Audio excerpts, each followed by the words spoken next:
Hey guys, Chip Kosei here with the Kosei Law Firm and another edition of Laws for Life. It's all the things I've learned over 25 years of practicing law that might be able to help you avoid a problem. Today I want to talk about the stolen car epidemic in our city. As you know, it's all over the news, it's all over social media about how many cars are being broken into. And these are what we would call crimes of opportunity, where people just walk along the street and they pull on door handles, and if the car's open, many times they find an extra set of car keys in the visor, they steal the car, next thing you know it's at a chop shop, or the car, they take it on a joyride, they crash it or whatever. The reason why this is so important is that property damage, especially as it relates to auto insurance, is the single biggest factor that is the most costly to the insurance companies and drive up your insurance premiums. So I wanted to give you some tips to try to avoid having your car stolen. Obviously, first and foremost, keep your doors locked. One habit I got into, and I think if you develop a system, it's always helpful. One habit I got into when I would go to, right before I went to bed every night, is I would grab the spare keys out of my office drawer at home, and I would click on them just to make sure the lights flash and I know that the car's locked. It's just an added sense of security. Secondly, it would be a great idea not to keep any valuables in your car, especially within plain view. If a would-be thief walks by and they look through the window and there's a purse there, well then you can see they probably are going to be inclined to smash the window or otherwise get into the car and steal that. Guns, any sort of valuables, I would keep out of your car.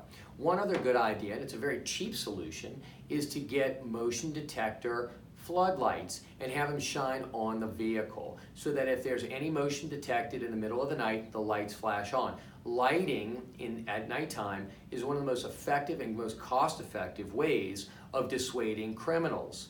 After that, I would suggest surveillance cameras. Surveillance cameras nowadays are pretty darn cheap. They even have some that will link up with your phone and an app, and it's a simple light bulb that you unscrew your floodlight, you screw this in, there's still a floodlight attached to it, but it also has a high resolution or a high definition camera that also has infrared technology so that it has a clear view at night. Now, one of the biggest things I've seen on surveillance videos that are on social media or on the news is a lot of these thieves wear hoodies. And so they know how to turn their heads so that you can't get a clear shot at their heads. But with this wireless camera technology, it doesn't mean you have to mount them in the traditional spots like in the eave of your home or things like that.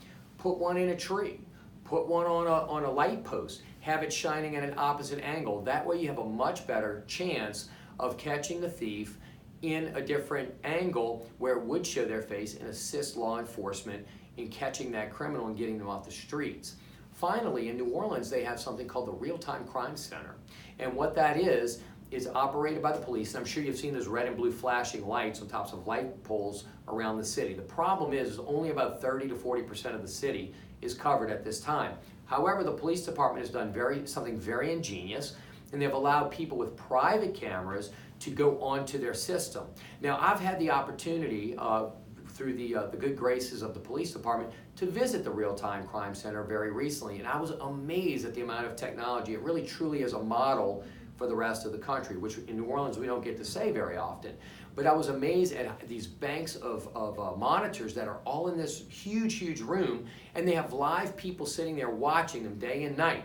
So the chance to catch someone live and dispatch the police to catch them while they're in the act is much greater if you integrate your camera system with the RealTime Crime Center. If you have any questions about this, please feel free to email me. It's chip@koseilaw.com. I sure hope this information is helpful, and we'll talk again soon. Thank you.